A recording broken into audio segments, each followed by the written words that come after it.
नमस्कार विद्यार्थी मित्रांनो, स्वागत आहे तुमच्या सर्वांचं ध्येय अधिकारी स्पर्धा परीक्षा मंच या आपल्या यूट्यूब चॅनलवर। मित्रांनो, आपण काय पाहतोय 2024 मध्ये होणाऱ्या राज्यसेवा आणि गट ब आणि गट क संयुक्त पूर्व परीक्षा यांच्यासाठी मागील वर्षांची प्रश्नपत्रिका पाहतोय, ज्यामध्ये आपण 2019 ते 2023 या दरम्यानच्या राज्यसेवेच्या प्रश्नपत्रिका पाहिल्या। त्याचबरोबर गट ब च्या 2019 ते 2022 पर्यंतच्या प्रश्नपत्रिका पाहिलेल्या आहेत। तर मित्रांनो, जर तुम्ही देखील गट ब आणि गट क संयुक्त पूर्व परीक्षा त्याचबरोबर राज्यसेवा पूर्व परीक्षा 2024 साठी तयारी करत असाल तर तुम्ही हा व्हिडिओ पूर्ण पहा, जेणेकरून आपल्याला मागील वर्षाचे कोणते प्रश्न रिपीट होत आहेत ते समजेल, त्याचबरोबर त्या प्रश्नांचा अभ्यास होईल। तसेच परीक्षेला कशा प्रकारचे प्रश्न येतात आणि कशा प्रकारे प्रश्न रिपीट होतात हे देखील आपल्याला समजेल। त्यामुळे जर तुम्ही या परीक्षेसाठी तयारी करत असाल तर व्हिडिओ पूर्ण पहा आणि या परीक्षेसाठी अभ्यास करणाऱ्या आपल्या मित्रांसोबत देखील हा व्हिडिओ शेअर करा। त्याचबरोबर याच प्रकारचे PYQ आणि सराव प्रश्नपत्रिका व्हिडिओ पाहण्यासाठी ध्येय अधिकारी स्पर्धा परीक्षा मंच या आपल्या हक्काच्या यूट्यूब चॅनलला सबस्क्राईब करा। त्याचबरोबर यासंबंधी आणखी काही माहिती हवी असेल तर टेलिग्राम किंवा व्हॉट्सअप नंबरवर आमच्याशी संपर्क करू शकता। तर मित्रांनो, आता वेळ न घालवता सुरुवात करूयात आजच्या प्रश्नांना। प्रश्न क्रमांक 1, कोविड-19 नंतरच्या जगातील सामाजिक आर्थिक आव्हानासंदर्भात संयुक्त राष्ट्र उच्चस्तरीय सल्लागार मंडळावर कोणत्या भारतीय अर्थतज्ञाची निवड करण्यात आली होती? तर मित्रांनो, या ठिकाणी जयंती घोष यांची UN general secretary Antonio Guterres यांनी नियुक्ती केली होती। ठीक आहे, आणि कशामध्ये केली होती तर संयुक्त राष्ट्रांच्या उच्चस्तरीय सल्लागार मंडळामध्ये केली होती। ठीक आहे, म्हणजे या ठिकाणी आपलं उत्तर काय असेल? पर्याय क्रमांक 3 जयंती घोष। मित्रांनो, त्याआधी त्या JNU मध्ये म्हणजे जवाहरलाल नेहरू युनिव्हर्सिटीमध्ये प्रोफेसरचं काम करत होते। ठीक आहे। प्रश्न क्रमांक 2, सार्वजनिक आरोग्य सुविधांमध्ये PSA ऑक्सिजन प्लांट्स बसवण्यास मंजुरी देण्यात आली। PSA चा विस्तार काय आहे? मित्रांनो, PSA म्हणजे काय?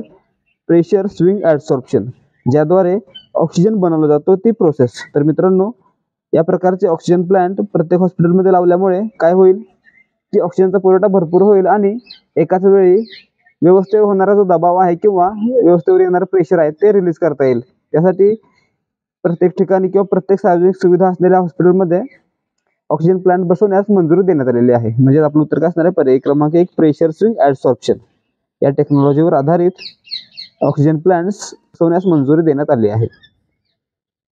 प्रश्न क्रमांक 3, AK-47 बुलेटच्या विरोधी जगातील पहिले बुलेट प्रूफ हेल्मेट खालीलपैकी कोणी विकसित केले आहे? मित्रांनो,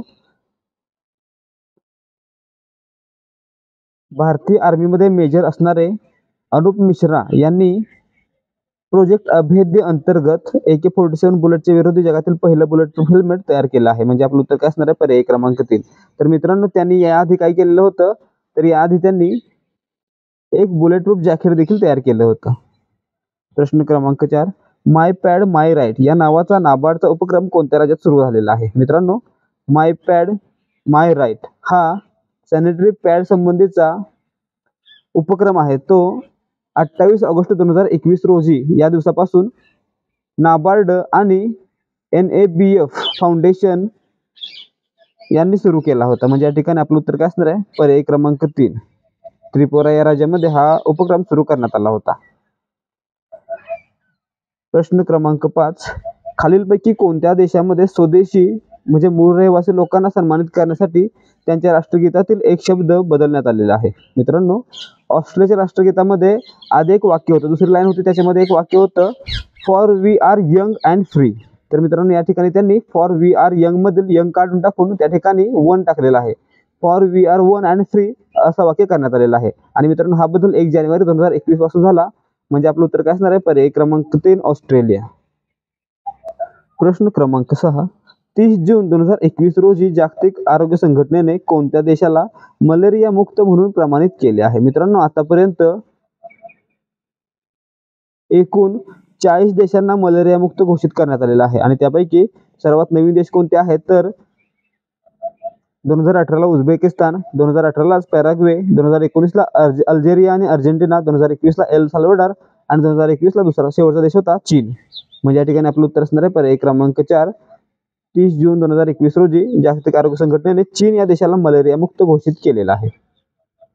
प्रश्न क्रमांक 7, कोणत्या देशाने पहिला आर्क्टिक मॉनिटरिंग उपग्रह आर्क्टिका M प्रक्षेपित केला आहे? मित्रांनो, या ठिकाणी पहा, आर्क्टिका M हा उपग्रह आहे तो रशियानं कझाकिस्तान मधून प्रक्षेपित केलेला आहे. म्हणजे या ठिकाणी आपलं उत्तर काय असणार आहे? पर्याय क्रमांक 1. आणि मित्रांनो, हा आर्क्टिक मधील पर्यावरण आणि हवामान बदल मॉनिटर करण्यासाठी प्रक्षेपित करण्यात आलेला आहे. ठीक आहे. प्रश्न क्रमांक 8. कोणत्या राज्य सरकारने कॉपर महसीर नावाच्या माशाला राज्य मासा म्हणून घोषित केले आहे? मित्रांनो, या ठिकाणी पहा, कॉपर महसीर हा तीस्ता आणि रंगीत या दोन राज्यामध्ये आढळणारा मासा आहे. आणि मित्रांनो, हा मासा आहे तो एंडेंजर्ड स्पेसिस मध्ये आहे, म्हणजेच विलुप्त पाय म्हणजे धोकादायक प्रजातीमध्ये मोडतो, ज्या की यावेळी नष्ट होत आहेत. तर मित्रांनो, तीस्ता आणि रंगीत या नद्या सिक्कीम या राज्यामधून वाहतात आणि सिक्कीम या राज्यानंच या माशाला राज्य मासा म्हणून दर्जा दिलेला आहे. म्हणजे आपलं उत्तर काय असणार आहे? पर्याय क्रमांक 2. मित्रांनो, या माशाला दुसरं त्या ठिकाणचं लोकल नाव आहे कॅटली किंवा कटली. प्रश्न क्रमांक 9. इंडो पॅसिफिक क्षेत्रातील सुरक्षा आव्हानांचा मुकाबला करण्यासाठी इंग्लंड, अमेरिका आणि ऑस्ट्रेलिया यांनी नुकत्याच स्थापित केलेल्या त्रिपक्षीय कार्यक्रमाचे शीर्षक काय आहे? मित्रांनो, या ठिकाणी पहा, इंडो पॅसिफिक क्षेत्रातील सुरक्षा आव्हानांचा मुकाबला करण्यासाठी इंग्लंड, अमेरिका आणि ऑस्ट्रेलिया यांनी ऑस्ट्रेलियासाठी ए, यूकेसाठी म्हणजे इंग्लंडसाठी यूके आणि अमेरिकेसाठी US ऑकस नावाचा कार्यक्रम सुरू केला आहे. म्हणजे आपलं उत्तर काय असणार या ठिकाणी? पर्याय क्रमांक 1. प्रश्न क्रमांक 10. द बॅटल ऑफ रेजांगला या पुस्तकाचे लेखक कोण आहेत? मित्रांनो, कुलप्रीत यादव यांनी बॅटल ऑफ रेजांगला हे पुस्तक लिहिलेलं आहे. त्यांनी 1962च्या भारत चीन युद्धामध्ये 13 कुमाऊ बटालियन मधील जे सैनिक चायनीज आर्मी सोबत लढले त्यांच्यावर हे पुस्तक लिहिलेलं आहे. म्हणजे या ठिकाणी आपलं उत्तर काय असणार आहे? पर्याय क्रमांक 2, कुलप्रीत यादव. मित्रांनो, या ठिकाणी ही जी स्टोरी आहे ती 120 सैनिकांची आहे. किती? 120 सैनिकांची आहे, जी चायना विरुद्ध लढली होती 1962च्या भारत चायना युद्धामध्ये. प्रश्न क्रमांक 11. भारतीय वंशाच्या अनिता आनंद यांची खालीलपैकी कोणत्या देशाच्या संरक्षण मंत्री म्हणून नियुक्ती करण्यात आली आहे? मित्रांनो, भारतीय वंशाच्या अनिता आनंद यांची कॅनडाच्या प्रधानमंत्री जस्टिन ट्रेड्यू यांच्याकडून त्या देशाचे संरक्षण मंत्री म्हणून नियुक्ती करण्यात आलेली आहे. म्हणजे या ठिकाणी आपलं उत्तर काय असणार आहे? पर्याय क्रमांक 2, कॅनडा. प्रश्न क्रमांक 12. ऑटोमोबाईलसाठी आशियातील सर्वात लांब हाय स्पीड ट्रॅक टिंबटिंब येथे आहे. मित्रांनो, ऑटोमोबाईलसाठी आशियातील आणि भारतातील सर्वात लांब हाय स्पीड ट्रॅक आहे तो इंदोर या ठिकाणी आहे. म्हणजे आपलं उत्तर काय असणार आहे? पर्याय क्रमांक 2. तर मित्रांनो, या ठिकाणी याचं उद्घाटन आहे ते 29 जून 2021 रोजी करण्यात आलेलं आहे. आणि मित्रांनो, याची जी लांबी आहे ती किती आहे? 11.3 किलोमीटर आहे. ठीक आहे, लक्षात ठेवा. प्रश्न क्रमांक 13. कोणत्या राज्याने ILGMS नावाचे पोर्टल सुरू केले आहे? मित्रांनो, ILGMS म्हणजे काय? Integrated local self government management system, ज्याद्वारे लोकांना पंचायतीमधील कामं घरात बसल्या करता येतील. तर मित्रांनो, हे जे पोर्टल आहे ते केरळ या राज्याने सुरू केलेलं आहे. म्हणजे आपलं उत्तर काय असणार आहे? पर्याय क्रमांक 3. मित्रांनो, हे पोर्टल केरळने 2021 साली 3 सप्टेंबर 2021 साली लॉन्च केलेलं होतं. लक्षात ठेवा. प्रश्न क्रमांक 14. भारतीय प्राणी सर्वेक्षण या संस्थेच्या संचालकपदी कोणाची नियुक्ती करण्यात आलेली आहे? मित्रांनो, भारतीय प्राणी संरक्षण म्हणजेच झूलॉजिकल सर्व्हे ऑफ इंडिया याच्या अध्यक्षपदी किंवा याच्या डायरेक्टर संचालकपदी नियुक्ती करण्यात आलेली आहे धृती बॅनर्जी यांची. आणि सध्या त्याच याचे डायरेक्टर आहेत. म्हणजे आपलं उत्तर काय असणार आहे? पर्याय क्रमांक 2. 2021 चा प्रश्न आहे, परंतु 2024 ला जरी हा प्रश्न रिपीट झाला तरी धृती बॅनर्जी हे अध्यक्ष आहेत. तर मित्रांनो, झूलॉजिकल सर्व्हे ऑफ इंडियाची स्थापना 1 जुलै 1916 रोजी झाली होती आणि याचं मुख्यालय आहे ते कोलकाता या ठिकाणी आहे. प्रश्न क्रमांक 15. इमा मॅकियन ही एकाच ऑलिम्पिकमध्ये 7 पदके जिंकणारी प्रथम महिला जलतरणपटू कोणत्या देशाची आहे? मित्रांनो, आता या ठिकाणी पहा, इमा मॅकियन यांनी एकाच ऑलिम्पिकमध्ये वेगवेगळ्या प्रकारामध्ये एकूण 7 ऑलिम्पिक पदकं जिंकलेली आहेत. आणि मित्रांनो, ती जी महिला आहे ती ऑस्ट्रेलिया या देशाची आहे. म्हणजे आपलं उत्तर काय असणार आहे? पर्याय क्रमांक 2, ऑस्ट्रेलिया. तर मित्रांनो, याआधी 1952 ला रशियाच्या मारिया गोरोखोव्स्काया या महिलेनं 7 पदकं जिंकलेली होती. एकाच ऑलिम्पिकमध्ये 7 पदकं जिंकलेली होती. लक्षात ठेवा. प्रश्न क्रमांक 16. भारताची संप्रभुता, एकता आणि अखंडतेचे रक्षण करणे आणि ती कायम राखणे हा उल्लेख खालीलपैकी कोठे आलेला आहे? मित्रांनो, या ठिकाणी पहा, भारतीय राज्यघटनेमध्ये आपण काय पाहिलेलं आहे? मूलभूत कर्तव्य, मूलभूत हक्क, उद्देशपत्रिका आणि DPSP पाहिलेलं आहे. तर मित्रांनो, यामध्ये जे मूलभूत कर्तव्य आहे त्यामध्ये तिसरं मूलभूत कर्तव्य काय होतं? To uphold and protect the sovereignty, unity and integrity of India. म्हणजेच भारताचं संप्रभुता, एकता आणि अखंडतेचे रक्षण करणं हे त्या नागरिकाचं कर्तव्य आहे. म्हणजे या ठिकाणी हे काय आहे, मूलभूत कर्तव्य आहे. म्हणून आपलं उत्तर काय असणार आहे, पर्याय क्रमांक 4. तर मित्रांनो, भारतीय राज्यघटनेच्या भाग 4A मध्ये मूलभूत कर्तव्य देण्यात आलेले आहेत. किती? 4A मध्ये. आणि ही 1976च्या 42व्या घटनादुरुस्तीने यामध्ये समाविष्ट करण्यात आलेली आहे. त्याचबरोबर 2002च्या 86व्या घटनादुरुस्तीने यामध्ये समाविष्ट करण्यात आलेले आहेत. ठीक आहे. प्रश्न क्रमांक 17. राज्याचा महाधिवक्ता संबंधी खालील विधाने विचारात घ्या. मित्रांनो, राज्याचा महाधिवक्ता म्हटले की कलम कोणते आहे, तर कलम 165. ठीक आहे. तर ए पहा, उच्च न्यायालयाचा न्यायाधीश म्हणून नियुक्त होण्यासाठी जी अर्हता आवश्यक असते ती अर्हता त्याच्याजवळ असणे आवश्यक आहे. मित्रांनो, जर राज्यपालाची खात्री असेल की तो व्यक्ती आहे तो उच्च न्यायालयाचा न्यायाधीश होण्यास पात्र आहे, तर त्याची नियुक्ती राज्यपाल महाधिवक्ता म्हणून करू शकतात. म्हणजे या ठिकाणी विधान ए बरोबर आहे. बी पहा, उच्च न्यायालयाच्या न्यायाधीशास मिळणारे सर्व विशेषाधिकार व फायदे संरक्षण त्यास मिळतात. मित्रांनो, या ठिकाणी महाधिवक्त्याचे जे फायदे किंवा विशेषाधिकार आहेत ते राज्यपालांकडून ठरवले जातात. त्यामुळे या ठिकाणी ते काही फिक्स नाही आहेत, म्हणून विधान बी चुकलेलं आहे. सी पहा, उच्च न्यायालयाच्या न्यायाधीशास मिळणारे सर्व मानधन त्यास मिळते. मित्रांनो, या ठिकाणी पहा, याचा पगार आहे तो राज्यपालांकडून ठरवला जातो, त्यामुळे तो देखील फिक्स नाही आहे किंवा कोणत्याही पदा इतका नाही आहे. म्हणजे या ठिकाणी सी देखील चुकलेला आहे. डी पहा, त्यांचा कार्यकाळ 5 वर्षे किंवा वयाची 62 वर्षे पूर्ण होईपर्यंत असतो. मित्रांनो, या ठिकाणी पहा, त्यांचा कार्यकाल देखील राज्यपालांकडून ठरवला जातो, त्यामुळे या ठिकाणी डी देखील चुकलेला आहे. या ठिकाणी फिक्स कार्यकाल नाही आहे, राज्यपालांची मर्जी असेपर्यंत ते पदावर राहतात. मग ठीक आहे, या ठिकाणी 3 विधान चुकलेले आहेत आणि विधान ए बरोबर आहे. आणि विचारलेलं काय आहे, बरोबर विधाने ओळखायची आहेत. म्हणजे या ठिकाणी फक्त विधान ए बरोबर आहे, म्हणून आपलं उत्तर असेल पर्याय क्रमांक 1. प्रश्न क्रमांक 18.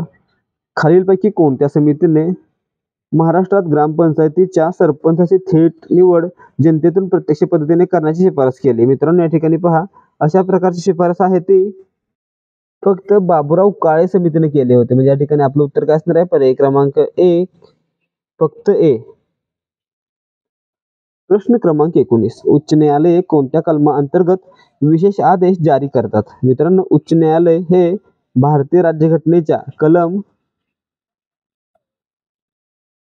226 अंतर्गत विशेष आदेश जारी करतात.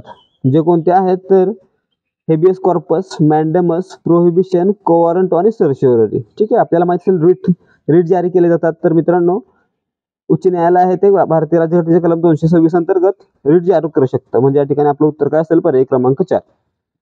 प्रश्न क्रमांक 20. ग्रामसभेच्या संदर्भात कोणते विधान योग्य नाही? 1. पंचायत स्तराच्या क्षेत्रामध्ये समाविष्ट असलेल्या खेड्यांच्या मतदार याद्यांमध्ये नोंदणीकृत व्यक्ती ग्रामसभेचा सदस्य असतात. मित्रांनो, बरोबर आहे. मतदार यादीमध्ये जी व्यक्ती असते त्या व्यक्तीचा समावेश ग्रामसभेमध्ये होतो. म्हणजे विधान 1 बरोबर आहे.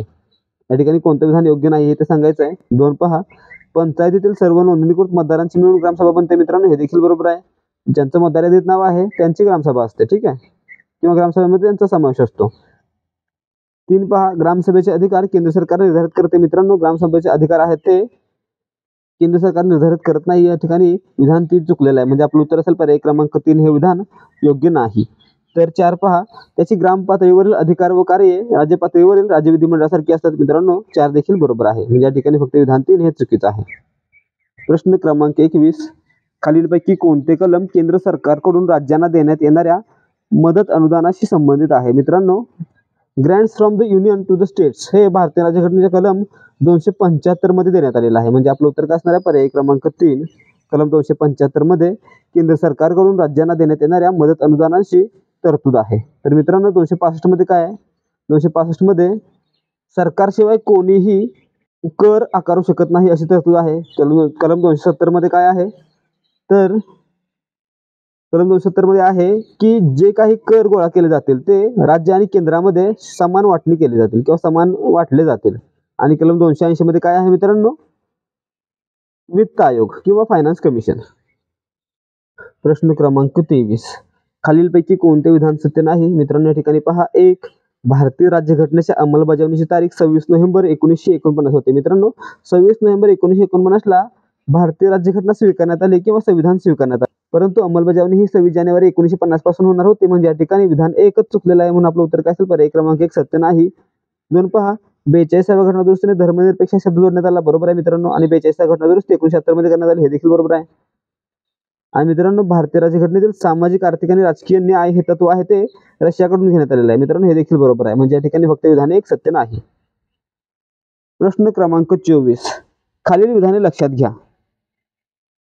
कलम 3 नुसार संसद राज्यामधून भूप्रदेश अलग करून नवीन राज्य निर्माण करू शकते. मित्रांनो बरोबर आहे.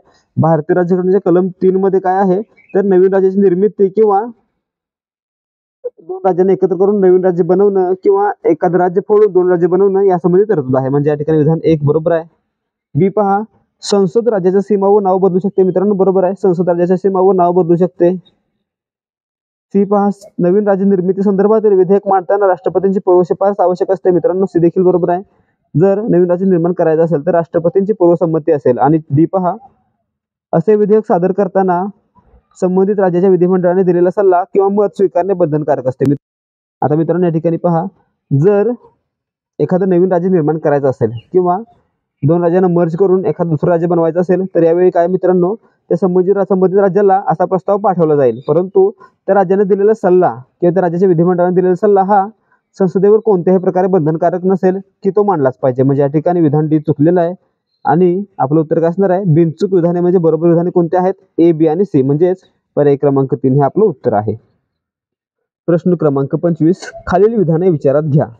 ए, मुख्यमंत्र्यांव्यतिरिक्त राज्याच्या मंत्रिमंडळातील एकूण सदस्यांची संख्या त्या राज्याच्या विधानसभेच्या एकूण सदस्य संख्येच्या 15% जास्त असता कामा नये. आणि बी पहा, मुख्यमंत्र्यांव्यतिरिक्त राज्याच्या मंत्रिमंडळातील एकूण सदस्यांची संख्या 12पेक्षा कमी असता कामा नये. तर मित्रांनो या ठिकाणी ही जी तरतूद आहे ती काय आहे तर एखाद्या राज्यामध्ये मुख्यमंत्र्यांसहित एकूण कमीत कमी 12 मंत्री असतील किंवा कमीत कमी 12 सदस्य असतील आणि जास्तीत जास्त त्या राज्याच्या विधानसभेच्या 15% इतके सदस्य असतील. म्हणजे या ठिकाणी मुख्यमंत्र्यांव्यतिरिक्त लिहिलेलं आहे म्हणून ही दोन्ही वाक्य चुकलेली आहेत. म्हणजे आपलं उत्तर काय असणार आहे, पर्याय क्रमांक 4 दोन्ही विधाने चुकीची आहेत. प्रश्न क्रमांक 26 पुढीलपैकी कोणत्या व्यक्ती राष्ट्रीय महासभेत सामील झाल्या नाहीत परंतु त्यांनी स्वातंत्र्य चळवळीला आर्थिक व इतर मदत केली होती. मित्रांनो यापैकी पहा, घ. दा. बिर्ला आणि वालचंद हिराचंद हे स्वातंत्र्य चळवळीत सामील नव्हते परंतु त्यांनी आर्थिकदृष्ट्या मदत केली होती. म्हणजे या ठिकाणी आपलं उत्तर काय असणार आहे, सी आणि ई, पर्याय क्रमांक 3. प्रश्न क्रमांक 27 टिंबटिंबचे राजे भगवंतराव यांना 20 मे 1857 रोजी ब्रिटिशांनी त्यांनी बंडखोरांना मदत केली असा आरोप ठेवून फाशी दिले. तर मित्रांनो या ठिकाणी पहा, पेठचा राजा भगवंतराव निळकंठ होता यांनी कोळ्यांच्या उठावाला पाठिंबा दिला होता आणि सराफांच्या पेठेवर हल्ला केला होता आणि त्यामुळेच भगवंतराव याला 20 मे 1857 रोजी बाजारपेठेच्या वेशीवरच फाशी देण्यात आली होती. म्हणजे या ठिकाणी आपलं उत्तर काय असेल, भगवंतराव कुठला राजा होता, पेठचा राजा होता, म्हणजेच पर्याय क्रमांक 2. प्रश्न क्रमांक 28 16 ऑक्टोबर 1905 हा दिवस काय म्हणून पाळला जातो. मित्रांनो 16 ऑक्टोबर 1905 हा दिवस डे ऑफ मॉर्निंग म्हणजेच शोक दिवस म्हणून पाळला जातो. तर मित्रांनो का पाळला जातो तर या दिवशी बंगालचं विभाजन झालं होतं. ठीक आहे, याची घोषणा 19 जुलै 1905 रोजी झाली होती आणि पार्टिशन झालं होतं ते 16 ऑक्टोबर 1905 रोजी झालं होतं, म्हणून 16 ऑक्टोबर 1905 हा शोक दिवस म्हणून पाळला जात होता. प्रश्न क्रमांक 29 इसवी सन 1911 मध्ये भारतात हवाई परिवहनाची सुरुवात कोणी केली. मित्रांनो 18 फेब्रुवारी 1911 भारतातील पहिली फ्लाईट उडाली होती. तर मित्रांनो या ठिकाणी ही फ्लाईट उडवली होती हेनरी प्रॅकेट यांनी आणि याला सुरुवात केली होती जॉर्ज लाईट यांनी. म्हणजे या ठिकाणी आपलं उत्तर काय असेल, पर्याय क्रमांक 1 जॉर्ज लाईट. प्रश्न क्रमांक 30 खालीलपैकी प्रार्थना सभेचे उद्दिष्ट कोणते होते. मित्रांनो या ठिकाणी प्रार्थना समाजाचं मुख्य उद्दिष्ट काय होतं, समाजाची नैतिक प्रगती घडवून आणणे. म्हणजे या ठिकाणी पर्याय क्रमांक 1 आपलं उत्तर असेल. तर मित्रांनो प्रार्थना समाजाची स्थापना कधी झाली होती, 1860ला मुंबई या ठिकाणी झाली होती. ठीक आहे. प्रश्न क्रमांक 31 भूमिगत चळवळ महाराष्ट्रात कोणत्या जिल्ह्यात प्रथमतः सुरू झाली. मित्रांनो आपल्याला माहिती आहे, आपल्याला सातारा जिल्ह्यामध्ये क्रांतिसिंह नाना पाटील यांनी प्रतिसरकारची स्थापना केली होती आणि मित्रांनो हीच महाराष्ट्रातील पहिली भूमिगत चळवळ होती. म्हणजे या ठिकाणी आपलं उत्तर काय असणार आहे, पर्याय क्रमांक 1 सातारा. मित्रांनो ही चळवळ ऑगस्ट 1943 ते मे 1946 पर्यंत सुरू होते. ठीक आहे. प्रश्न क्रमांक 32 प्राथमिक शिक्षण सक्तीचे करणारे भारतातील पहिले राज्य हा मान कोणत्या संस्थांनी मिळवला. मित्रांनो प्राथमिक शिक्षण सुरुवातीला सर्वात पहिल्यांदा 1893ला बडोदा संस्थानचे सयाजीराव गायकवाड यांनी सुरू केले होते. म्हणजे या ठिकाणी आपलं उत्तर काय असणार आहे, पर्याय क्रमांक 1 बडोदा. वर्ष काय 1893. कोण, सयाजीराव गायकवाड. तर मित्रांनो यांनी काय केलं होतं तर मुलांना 6वी पर्यंत शिक्षण सक्तीचं केलं होतं. कितवीपर्यंत? 6वी पर्यंत. प्रश्न क्रमांक 33, भारतीय असंतोषाचे जनक असा लोकमान्य टिळकांचा उल्लेख खालीलपैकी कोणी केला होता? मित्रांनो, याचं उत्तर सर्वांना माहित असेल. हा प्रश्न पोलीस भरतीला देखील पडतो आणि सर्व परीक्षांना येतो. तर मित्रांनो, टिळकांना भारतीय असंतोषाचे जनक म्हणजेच फादर ऑफ इंडियन अनरेस्ट असं म्हणाले होते सर व्हॅलेंटाईन चिरोल. म्हणजेच आपलं उत्तर काय असेल? पर्याय क्रमांक 2. प्रश्न क्रमांक 34, राष्ट्रीय शिक्षण परिषदेची स्थापना कधी करण्यात आली? मित्रांनो, राष्ट्रीय शिक्षण परिषदेची स्थापना ही 15 ऑगस्ट 1906 रोजी सतीशचंद्र मुखर्जी यांनी केली होती. म्हणजे आपलं उत्तर काय असणार आहे? पर्याय क्रमांक 1, 15 ऑगस्ट 1906. प्रश्न क्रमांक 35, कोणत्या कायद्याने गव्हर्नर जनरल आता व्हाईसरॉय म्हणून ओळखला जाऊ लागला? मित्रांनो, आपल्याला माहित असेल 1858 राणीचा जाहीरनामा आला आणि त्यावेळी 1858 चा भारत सरकार कायदा आला. या कायद्यान्वये भारताचे गव्हर्नर जनरलला भारताचा व्हाईसरॉय असं म्हटलं जाऊ लागलं. म्हणजे या ठिकाणी आपलं उत्तर काय असणार आहे? पर्याय क्रमांक 1, 1858. प्रश्न क्रमांक 36, अखिल भारतीय हरिजन संघाची स्थापना कोणी केली? मित्रांनो, अखिल भारतीय हरिजन संघाची स्थापना ही महात्मा गांधी यांनी केली होती. 1932 मध्ये महात्मा गांधी यांनी केली होती. म्हणून आपलं उत्तर काय असेल? पर्याय क्रमांक 2. तर मित्रांनो, ही एक ना नफा ना तोटा संस्था होती आणि याचे त्यावेळेचे संस्थापक अध्यक्ष बनले होते घनश्यामदास बिर्ला म्हणजे घदा बिर्ला आणि अमृतलाल ठक्कर. तर मित्रांनो, यामुळे आपण काय म्हटलं होतं मागच्या एका प्रश्नामध्ये? तर घनश्यामदास बिर्ला हे स्वातंत्र्य चळवळीमध्ये सहभागी झाले नाहीत, परंतु त्यांनी आर्थिक मदत वगैरे केली होती. प्रश्न क्रमांक 37, योग्य जोड्या लावा. ए. मदनलाल धिंगरा. मित्रांनो, मदनलाल धिंगरानं काय केलं होतं? कर्जन वायलीची हत्या केली होती. म्हणजे ए साठी असेल 4. बी. अनंत लक्ष्मण कान्हेरे मित्रांनो यांनी नाशिकचा कलेक्टर जॅक्सनची हत्या केली होती. म्हणजे बी साठी असेल 3. विनायक दामोदर सावरकर मित्रांनो यांनी मित्रमेळा आणि अभिनव भारत या संघटनाची स्थापना केली. म्हणजे सी साठी असेल 1. आणि डी पहा, हेमचंद्र दास यांनी काय केलं होतं? जॉन बॉम्फिल्ड फुल्लर याच्यावर हल्ला केला होता. म्हणजे डी साठी असेल 2. म्हणजे आपलं उत्तर काय असणार आहे? 4, 3, 1, 2. म्हणजेच पर्याय क्रमांक 1 आपलं उत्तर असणार आहे. प्रश्न क्रमांक 38, जगन्नाथ शंकर शेठ यांच्या संदर्भातील पुढील कोणती विधाने बरोबर आहेत? ए. मुंबईचे शिल्पकार, बी. मुंबई विद्यापीठाचे पहिले फेलो, सी. न्यू इंग्लिश स्कूलची स्थापना आणि डी. मुंबई प्रांताच्या कायदेमंडळाचे पहिले सदस्य. मित्रांनो, ए बरोबर आहे, बी बरोबर आहे आणि डी बरोबर आहे. तर न्यू इंग्लिश स्कूलची स्थापना मित्रांनो पुणे या ठिकाणी लोकमान्य टिळक, गोपाल गणेश आगरकर, वाशी आपटे आणि त्यांचे मित्र महादेव बळाळ नामजोशी यांनी केले होते. म्हणजे या ठिकाणी विधान सी हे चुकलेलं आहे किंवा सी हे त्यांच्या संदर्भात नाहीये. म्हणजे आपलं उत्तर काय असणार आहे? ए, बी, डी. म्हणजेच पर्याय क्रमांक 1 हे 3 विधान आहेत ते जगन्नाथ शंकर शेठ यांच्या संदर्भात आहेत. प्रश्न क्रमांक 39, आद्य क्रांतिकारक म्हणून कोणाला ओळखले जाते? मित्रांनो, आद्य क्रांतिकारक म्हणजेच फर्स्ट रिव्हॉल्युशनरी ऑफ इंडिया असं वासुदेव बळवंत फडके यांना म्हटलं जातं. म्हणजे आपलं उत्तर काय असेल? पर्याय क्रमांक 3. मित्रांनो, वासुदेव बळवंत फडके यांनी लक्ष्मण इंदापूरकर आणि वामन भावे यांच्यासोबत मिळून पुणे नेटिव्ह इन्स्टिट्यूटची स्थापना केली होती 1874 साली. ठीक आहे, पुणे नेटिव्ह इन्स्टिट्यूट. आणि मित्रांनो, यांनाच रॉबिनहुड ऑफ महाराष्ट्र असं देखील म्हटलं जातं. प्रश्न क्रमांक 40, गरीब मुलांचे शिक्षण व्हावे म्हणून कमवा आणि शिका ही स्वावलंबी शिक्षणाची योजना कोणी राबवली? मित्रांनो, कमवा आणि शिका या योजनेचे जनक कोण होते? कर्मवीर भाऊराव पाटील. म्हणजे या ठिकाणी आपलं उत्तर काय असणार आहे? पर्याय क्रमांक 4 डी फक्त. यांनी 1919 ला रयत शिक्षण संस्थेची स्थापना केली आणि यामध्ये त्यांनी ही स्कीम राबवली होती, कमवा आणि शिका. प्रश्न क्रमांक 41, जनगणना 2011 प्रमाणे महाराष्ट्रातील 0 ते 6 वयोगटातील लोकसंख्येचे लिंग गुणोत्तर किती आहे? मित्रांनो, जनगणना 2011 नुसार महाराष्ट्रामध्ये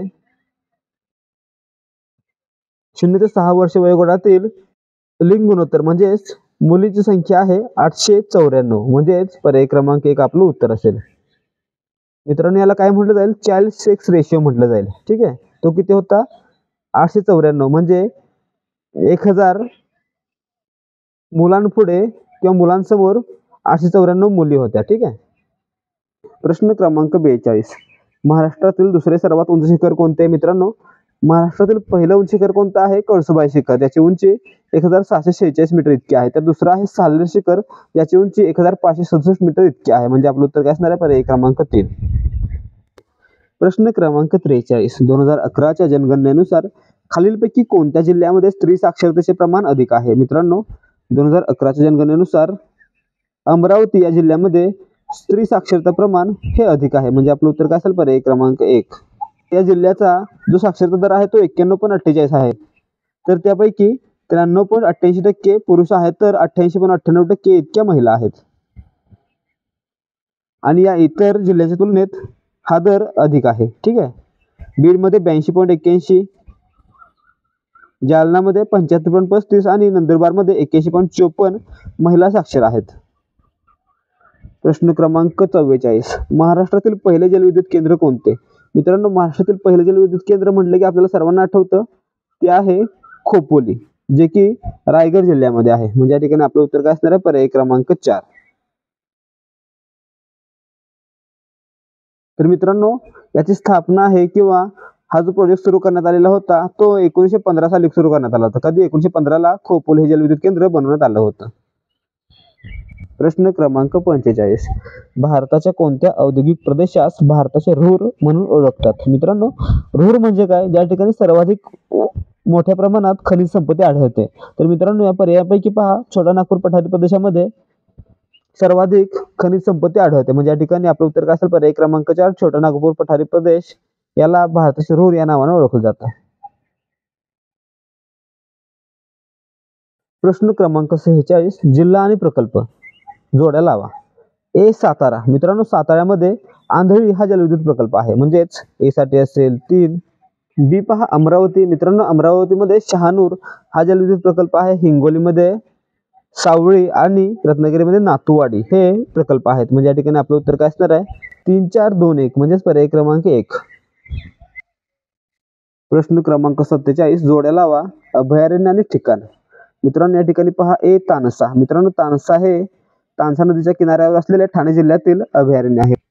म्हणजे ए साठी असेल 2. यावल. मित्रांनो, यावल आपल्याला माहित आहे जळगाव मधील एक तालुका आहे. म्हणजेच बी साठी असेल 1. ती पहा माळढोक. मित्रांनो, माळढोक पक्षी अभयारण्य आहे आणि ते सोलापूर या जिल्ह्यामध्ये आहे. म्हणजे सी साठी असेल 3. आणि नागझिरा आहे मित्रांनो, ते गोंदिया जिल्ह्यामध्ये असलेलं एक अभयारण्य आहे. म्हणजे या ठिकाणी डी साठी असेल 4. म्हणजे आपलं उत्तर काय असणार आहे? 2, 1, 3, 4 म्हणजेच पर्याय क्रमांक 1 आपलं उत्तर असेल. प्रश्न क्रमांक 48, जनगणना 2011 प्रमाणे कोणत्या जिल्ह्याची लोकसंख्या जास्त आहे? मित्रांनो, जनगणना 2011 प्रमाणे खाली दिलेल्या जिल्ह्यांपैकी औरंगाबाद या जिल्ह्याची लोकसंख्या आहे 37,01,282. नांदेडची आहे 33,61,292 आणि यवतमाळची आहे 27,72,348. तर मित्रांनो, जळगाव जिल्ह्याची लोकसंख्या आहे 42,29,917. म्हणून या ठिकाणी सर्वाधिक लोकसंख्या आहे ती जळगावमध्ये आहे. म्हणजेच पर्याय क्रमांक 2 आपलं उत्तर असेल. तर मित्रांनो, याला गोल्ड सिटी या नावाने देखील ओळखलं जातं. जळगाव हे सोन्याच्या आभूषणासाठी प्रसिद्ध आहे म्हणून याला गोल्ड सिटी असं देखील म्हटलं जातं. प्रश्न क्रमांक 49, खालीलपैकी महाराष्ट्रातील स्थळांचा वार्षिक पर्जन्यमानानुसार अचूक उतरता क्रम कोणता? मित्रांनो, या ठिकाणी पहा, महाराष्ट्रामध्ये सर्वाधिक पाऊस हा आंबोली या ठिकाणी पडतो आणि तो पडतो 747 सेमी आणि त्याच्या पाठोपाठ पडतो महाबळेश्वर या ठिकाणी 571 सेमी. म्हणजे या ठिकाणी क्रम कसा असणार आहे? आंबोली आणि महाबळेश्वर. आणि या ठिकाणी कोणत्या ठिकाणी पहिल्यांदा आंबोली दुसऱ्यांदा महाबळेश्वर आहे? तर पर्याय क्रमांक 2 म्हणजेच पर्याय क्रमांक 2 आपलं उत्तर असणार आहे. आंबोली, महाबळेश्वर, माथेरान आणि लोणावळा. प्रश्न क्रमांक 50, बुंदेलखंड प्रदेशातील ग्रामीण वसाहती कोणत्या प्रकारच्या आहेत? मित्रांनो, बुंदेलखंड म्हणलं की जंगल आलं, डोंगर झाडे आली. तर या ठिकाणी त्यामुळे वस्त्या आहेत ते विखुरलेल्या आहेत. म्हणजेच डिस्पर्स्ड आहेत. म्हणजे या ठिकाणी आपलं उत्तर काय असणार आहे? पर्याय क्रमांक 2 विखुरलेल्या वस्ती किंवा वसाहती. प्रश्न क्रमांक 51, मेळघाट व्याघ्र प्रकल्पाचे संरक्षित क्षेत्र टिंबटिंब राष्ट्रीय उद्यान म्हणून जाहीर करण्यात आले आहे. मित्रांनो, मेळघाट व्याघ्र प्रकल्पाचे संरक्षित क्षेत्र आहे त्याला गोगामल राष्ट्रीय उद्यान हे नाव देण्यात आलेलं आहे. म्हणजे आपलं उत्तर काय असणार आहे? पर्याय क्रमांक 1. प्रश्न क्रमांक 52, महाराष्ट्रातील कोणत्या धरणाला विल्सन धरण आणि त्या जलाशयाला आर्थर सरोवर म्हणून संबोधले जाते? मित्रांनो, महाराष्ट्रातील अहमदनगर जिल्ह्यामध्ये भंडारदरा धरण आहे. याच्या धरणाला किंवा बंधाऱ्याला विल्सन बंधारा आणि त्याच्या जलाशयाला आर्थर जलाशय किंवा आर्थर लेक या नावाने ओळखलं जातं. म्हणजे या ठिकाणी आपलं उत्तर काय असणार आहे? पर्याय क्रमांक 4 भंडारदरा डॅम. प्रश्न क्रमांक 53, भारतामध्ये जमिनीची धूप कोणत्या कारणामुळे होते? मित्रांनो, भारतामध्ये वृक्षतोड, कुरणांचा नाश, भटकी शेती, अयोग्य लागवड या सर्व कारणामुळे जमिनीची धूप होते. म्हणजे या ठिकाणी आपलं उत्तर काय असणार आहे? पर्याय क्रमांक 4 वरील सर्व. प्रश्न क्रमांक 54, आसाम येथे भारतातील सर्वात जास्त टिंबटिंबचे साठे उपलब्ध आहेत. मित्रांनो, आसाम या ठिकाणी खनिज तेल आहे आणि नैसर्गिक वायू आहे. म्हणजे या ठिकाणी आपलं उत्तर काय असणार आहे? पर्याय क्रमांक 1 खनिज तेल. आसाम या ठिकाणी काय आहे मित्रांनो? खनिज तेल आहे. आणि कोणत्या ठिकाणी आहे? दिग्बोई या ठिकाणी आहे. ठीक आहे, दिग्बोई, गुवाहाटी, बोंगाईगाव आणि नुमालीगड या ठिकाणी तेलाचे साठे आढळतात किंवा खनिज तेलाचे साठे आढळतात. त्यामुळे या ठिकाणी आपलं उत्तर असेल पर्याय क्रमांक 1 खनिज तेल. प्रश्न क्रमांक 55 खालीलपैकी कोणते किंवा कोणती विधाने बरोबर नाहीत? मित्रांनो चुकीची विधाने ओळखायची आहेत. ए पहा चिखलदरा हे थंड हवेचे ठिकाण असून ते सातपुडा पर्वतरांगेत आहे. मित्रांनो बरोबर आहे. चिखलदरा हे अमरावती जिल्ह्यामध्ये सातपुडा पर्वतरांगेमध्ये आहे. बी पहा गाविलगड आणि मेळघाट डोंगर हे महाराष्ट्र राज्याच्या दक्षिण भागात आहेत. मित्रांनो आता आपल्याला माहित असेल गाविलगड आणि मेळघाट आहेत ते मित्रांनो महाराष्ट्राच्या उत्तरेला आहेत, दक्षिणेला नाही आहेत. म्हणजे या ठिकाणी विधान बी चुकलेलं आहे. सी पहा बालाघाट डोंगर हे शंभू महादेव डोंगरांगाच्या उत्तरेकडे आहेत. मित्रांनो क्रम कसा आहे पहा, सर्वतेला सातपुडा डोंगर, तापी नदी, त्यानंतर सातमाळ अजिंठा डोंगर, गोदावरी नदी. ठीक आहे. त्यानंतर हरिश्चंद्र बालाघाट डोंगर आणि भीमा नदी, आणि त्यानंतर शंभू महादेव डोंगररांगा आणि कृष्णा नदी. या प्रकारे क्रम आहे. म्हणजे या ठिकाणी बालाघाट डोंगर आहे ते शंभू महादेव डोंगरांगाच्या उत्तरेकडे आहेत का, तर आहेत. म्हणजे या ठिकाणी आपलं उत्तर काय असणार आहे, ए आणि सी बरोबर आहे आणि बी हे चुकलेलं आहे. म्हणजे या ठिकाणी बरोबर नसलेले विधान कोणतं आहे, फक्त बी. म्हणून पर्याय क्रमांक 3 आपलं उत्तर आहे. प्रश्न क्रमांक 56 खालील विधाने विचारात घ्या. ए निरपेक्ष दारिद्र्याचे निर्मूलन करणे शक्य असते. मित्रांनो ऍब्सोल्यूट पॉवर्टी म्हणजे निरपेक्ष दारिद्र्य म्हणजे काय असतं, तर या ठिकाणी ज्या आपल्या बेसिक गरजा आहेत, shelter, water, food and warmth, म्हणजे राहणं, खाणं, जेवण, पाणी वगैरे, त्या गरजा पूर्ण करता न येणं याला काय म्हटलं जाईल, निरपेक्ष दारिद्र्य म्हटलं जाईल. तर मित्रांनो याला नष्ट करता येतं का, तर येतं. म्हणजे या ठिकाणी विधान ए शक्य आहे, त्याचं निर्मूलन करणं शक्य आहे. बी पहा सापेक्ष दारिद्र्य हे जास्त उत्पन्न गटाबरोबर कमी उत्पन्न गटाच्या तुलनेवर आधारित असते. मित्रांनो बरोबर आहे. सापेक्ष दारिद्र्य म्हणजे काय, तर उत्पन्न गटामध्ये केलेली तुलना. म्हणजे या ठिकाणी बी बरोबर आहे. आणि सी पहा दारिद्र्य हे पर्यावरणाच्या अवनतीसाठी जबाबदार नाही. मित्रांनो दारिद्र्य हे लोकांच्या राहणीमानावर आणि त्यांच्या वागण्यावर परिणाम करतं, त्यामुळे पर्यावरणावर देखील याचा परिणाम होतो. म्हणजे या ठिकाणी विधान सी चुकलेलं आहे आणि विधान ए आणि बी बरोबर आहे. आणि या ठिकाणी बरोबर विधान सांगायचे आहेत, म्हणून आपलं उत्तर काय असणार आहे, पर्याय क्रमांक 1 ए आणि बी.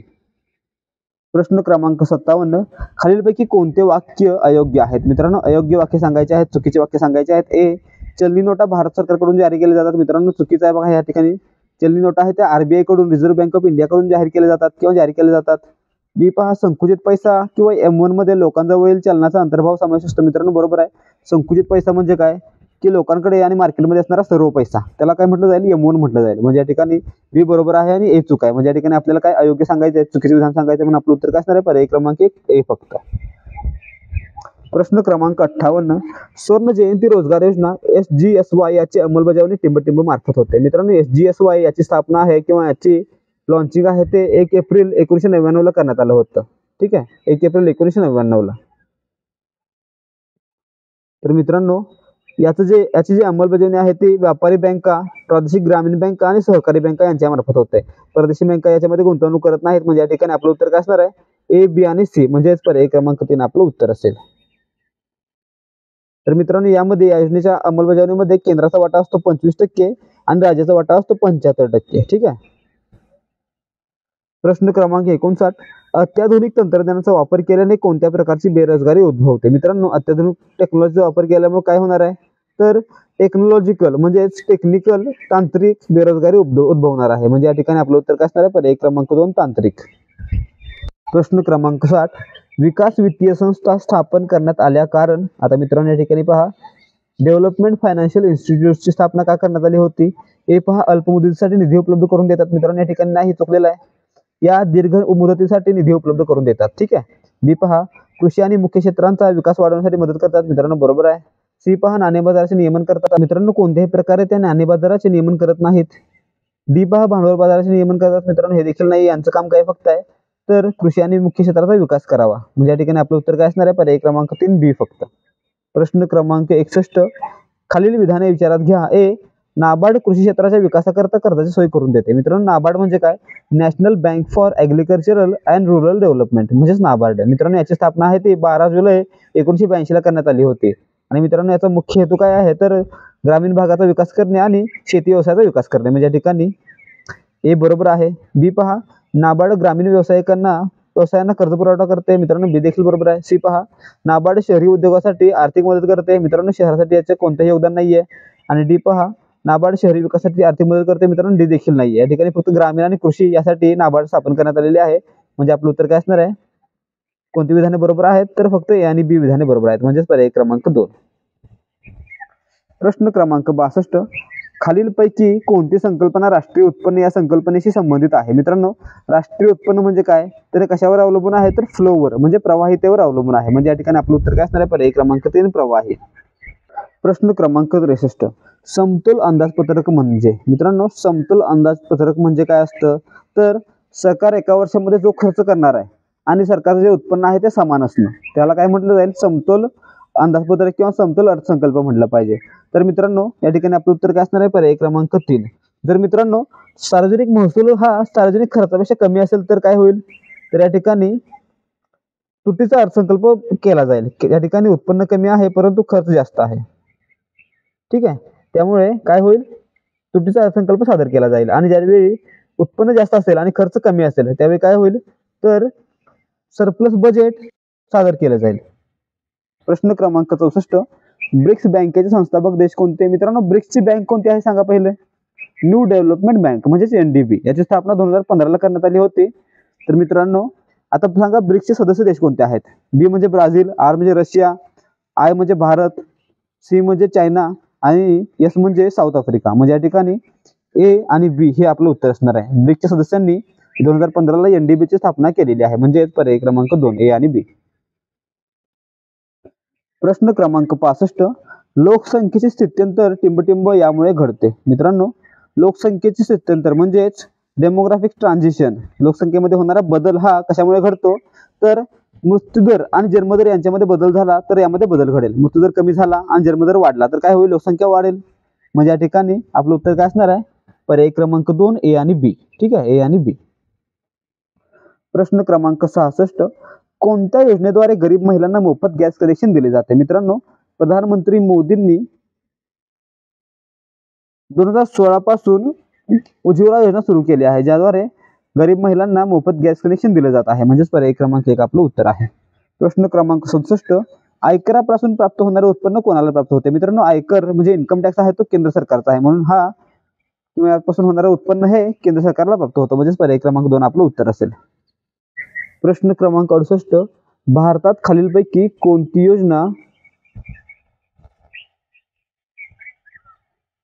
गरिबी कमी करण्यासाठी सुरू करण्यात आलेली नाही? मित्रांनो, या ठिकाणी पहा, रोजगार हमी योजना 2005, जवाहर रोजगार योजना 1989 आणि स्वर्ण जयंती शहरी रोजगार योजना 1997. ह्या योजना आहेत त्या लोकांचे उत्पन्न वाढवून त्यांच्या प्राथमिक गरजा भागवता याव्यात यासाठी सुरू करण्यात आलेल्या आहेत. म्हणजे गरिबी कमी करण्यासाठी सुरू करण्यात आलेल्या आहेत. परंतु सांस्कृतिक विकास कार्यक्रम यासाठी सुरू करण्यात आलेला नाहीये, म्हणून आपलं उत्तर काय असणार आहे, पर्याय क्रमांक 4 ही योजना लोकांची गरिबी कमी करण्यासाठी सुरू करण्यात आलेली नाही. प्रश्न क्रमांक 69, जागतिक व्यापारी संघटनेमुळे भारताचे कोणत्या बाबतीत जास्त नुकसान झाले आहे? मित्रांनो, जागतिक व्यापारी संघटनेमुळे भारताचे जे व्यापारासंबंधी बौद्धिक मालमत्तेचा हक्क आहे यामध्ये जास्त नुकसान झालेलं आहे. म्हणजे आपलं उत्तर काय असेल, पर्याय क्रमांक 4 trade related intellectual property rights. मित्रांनो, यावेळी याचा काय संबंध आहे, तर कॉपीराईट संबंधित आहे. त्यामुळे भारताला खूप वेळा कायदा बदलावा लागलेला आहे. प्रश्न क्रमांक 70, खालीलपैकी कोणता कर हा भारतीय अर्थव्यवस्थेत अप्रत्यक्ष कर नाही? मित्रांनो, प्रत्यक्ष कर म्हणजे काय, अप्रत्यक्ष कर म्हणजे काय? प्रत्यक्ष कर म्हणजे काय, एखादी व्यक्ती एखादा कर सरकारकडे किंवा एखाद्या आस्थापनेकडे थेट जाऊन भरते त्याला काय म्हटलं जाईल, प्रत्यक्ष कर म्हटलं जाईल. ज्यामध्ये काय आलं, इन्कम टॅक्स वगैरे आलं. तर मित्रांनो, अप्रत्यक्ष कर म्हणजे काय, तर एखाद्या वस्तूवर एखाद्या सेवेवर एखादा कर लावला जाईल आणि तो अप्रत्यक्षरित्या आपल्याकडून त्या वस्तूच्या किमतीमधूनच घेतला जाईल तर त्याला काय म्हटलं जाईल, अप्रत्यक्ष कर म्हटलं जाईल. म्हणजे या ठिकाणी पहा, विक्री कर, उत्पादन कर आणि जकात कर हे 3 काय आहेत, अप्रत्यक्ष कर आहेत. एखाद्या वस्तूच्या किमतीवर लावले जातात. परंतु महामंडळ कर आहे तो थेट भरावा लागतो. म्हणजे या ठिकाणी आपलं उत्तर काय असेल, पर्याय क्रमांक 1 महामंडळ कर हा अप्रत्यक्ष कर नाही. ठीक आहे मित्रांनो. प्रश्न क्रमांक 71, किरणोत्साराचा शोध कोणी लावला? मित्रांनो, किरणोत्सार म्हणजेच काय, रेडिएशन, रेडिओ ऍक्टिव्हिटी. याचा शोध सर्वात पहिल्यांदा 1896 ला, कधी, 1896 ला हेनरी बेक्वेरेल याने लावलेला आहे. म्हणजेच पर्याय क्रमांक 4 आपलं उत्तर असेल. तर मित्रांनो, मेरी क्युरी आणि पेरी क्युरी यांनी काय केलं, याच्यावर संशोधन केलं आणि रेडिओ ऍक्टिव्हिटी हे नाव त्याला दिलेलं आहे. ठीक आहे. तर मित्रांनो, त्यामुळे त्यांना तिघांना देखील, हेनरी बेक्वेरेल, मेरी क्युरी आणि पेरी क्युरी या तिघांना 1903 साली नोबेल पारितोषिक देण्यात आलेलं आहे. ठीक आहे. म्हणजे आपलं उत्तर काय असेल, पर्याय क्रमांक 4. प्रश्न क्रमांक 72, टिंबटिंबाचा वापर वाहनाच्या मागील दृश्य पाहण्यासाठी केला जातो. मित्रांनो, या ठिकाणी पहा, कॉन्व्हेक्स मिरर म्हणजेच काय बहिर्वक्र आरशाचा वापर वाहनाच्या मागील दृश्य पाहण्यासाठी केला जातो, कारण त्यामध्ये प्रतिमा थोडी मोठी दिसते. म्हणजेच पर्याय क्रमांक 4 उत्तल दर्पण हे आपलं उत्तर असेल, कॉन्व्हेक्स मिरर. प्रश्न क्रमांक 73. द्रव्यमान 1 U च्या ऊर्जेचे समतुल्य टिंबटिंब आहे. आता मित्रांनो या ठिकाणी पहा, 1 AMU म्हणजे किती? 1.66 इंटू 10⁻27 kg. ठीक आहे. तर या ठिकाणी पहा, एक फॉर्म्युला आपण वापरतो, E = mc². म्हणजेच काय, एनर्जी = mc². या ठिकाणी m म्हणजे मास आणि c म्हणजे काय, तर प्रकाशाचा वेग आहे. म्हणजे या ठिकाणी काय असेल, 1.66 गुणिले 10⁻27 गुणिले प्रकाशाच्या वेगाचा वर्ग, म्हणजे 3 × 10⁸ चा वर्ग. म्हणजेच काय व्हॅल्यू होणार आहे मित्रांनो, याची व्हॅल्यू फायनल व्हॅल्यू असेल 931 गुणिले 10⁻6 इलेक्ट्रॉन व्होल्ट, म्हणजेच 931 मेगा इलेक्ट्रॉन व्होल्ट हे आपलं उत्तर असेल. म्हणजेच पर्याय क्रमांक 3 आपलं उत्तर असेल. लक्षात ठेवा, 1 U ऊर्जा असेल तर 931 मेगा इलेक्ट्रॉन व्होल्ट हे सूत्र आहे. ही जी व्हॅल्यू आहे ते निर्धारित असेल, ही कोणत्या ठिकाणी बदलणार नाहीये. प्रश्न क्रमांक 74. खालीलपैकी कोणत्या धातूचे निष्कर्षण त्याच्या क्षाराच्या पाण्यातील द्रावणापासून करता येत नाही? मित्रांनो या ठिकाणी पहा, निष्कर्षण म्हणजे काय, तर एक्सट्रॅक्शन म्हणजेच बाहेर काढणे. तर या ठिकाणी असा कोणता पदार्थ खाली दिलेला आहे जो त्याच्या क्षाराच्या पाण्यातून बाहेर काढता येत नाही? ठीक आहे मित्रांनो, म्हणजे या ठिकाणी दिलेल्या पर्यायापैकी पहा, पोटॅशियम म्हणजेच 1K हे जे आहे ते हायली रिएक्टिव्ह असतं आणि त्यामुळे काय होतं, जरी आपण त्याला वेगळं करण्याचा प्रयत्न केला तरी ते दुसऱ्या एखाद्या एलिमेंट बरोबर, दुसऱ्या एखाद्या मूलद्रव्याबरोबर, म्हणजेच आता हायड्रोजन सोबत, ऑक्सिजन सोबत, कशासोबतही रिएक्शन करून त्याचा नवीन पदार्थ बनवतो किंवा नवीन प्रोडक्ट बनवतो. म्हणजे या ठिकाणी त्याला वेगळं करणं थोडं अशक्य असल्यासारखं असतं. म्हणजे या ठिकाणी आपलं उत्तर असेल पर्याय क्रमांक 1. प्रश्न क्रमांक 75. टिंबटिंब हे अल्युमिनियमचे एक महत्त्वाचे धातू आहे. मित्रांनो अल्युमिनियमचे महत्त्वाचे धातू कोणता आहे? बॉक्साईट आहे, परंतु या ठिकाणी पर्यायामध्ये आलेलं नाहीये. तर इतर धातू कोणते आहेत? क्रायोलाइट आहे, कोरंडम आहे आणि फेल्डस्पर आहे. तर यापैकी पर्यायामध्ये कोणता आलेला आहे? क्रायोलाइट आलेला आहे. म्हणजे पर्याय क्रमांक 2 आपलं उत्तर असेल. क्रायोलाइट आणि बॉक्साईट ही अल्युमिनियमची महत्त्वाची धातू आहेत, तर कोरंडम आणि फेल्डस्पर ही अल्युमिनियमची धातू आहेत. तर मित्रांनो या ठिकाणी इतर पहा, लोहाचे म्हणजे आयरनची धातू कोणते आहेत? हेमेटाइट, मॅग्नेटाइट, लिमोनाइट, सिलिसाइट. चांदीची कोणते आहेत? हॉर्न सिल्वर, रुबी सिल्वर आणि सिल्वेनाइट. झिंकची कॅलामाइन, सल्फराइट आणि झिंक ब्लेंड. कोबाल्टची कोबाल्टाइट आणि इरिथ्राइट. मॅग्नेशियमची मॅग्नेसाइट, डोलोमाइट आणि कार्नालाइट इत्यादी आहेत. ठीक आहे. आणि कॉपरची मॅल्साइट, क्युप्रिट आणि कॉपर पायराइट्स. प्रश्न क्रमांक 76. टिंबटिंब हा मूलद्रव्यांचा संच S स्तंभात येतो. आता मित्रांनो ग्रुप नंबर 1 आणि ग्रुप नंबर 2 मधील जे संच आहेत किंवा जी मूलद्रव्ये आहेत, हायड्रोजन सोडून ती सर्व S स्तंभात येतात. म्हणजे कोणती? Li, Na, K, Rb, Cs, Fr. त्याचबरोबर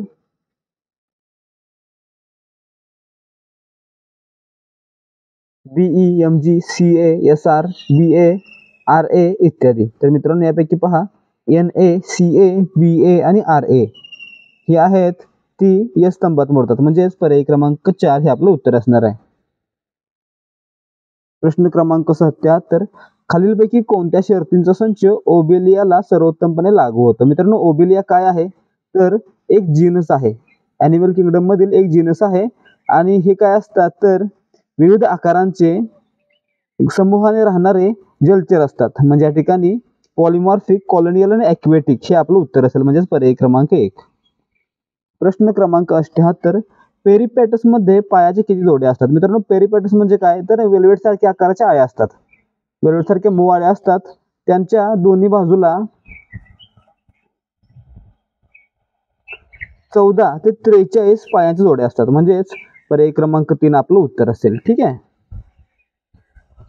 आपण एखाद्या पानावरची अळी पाहिली असेल, शरीर एकदम मऊ असतं आणि अनेक पाय असतात.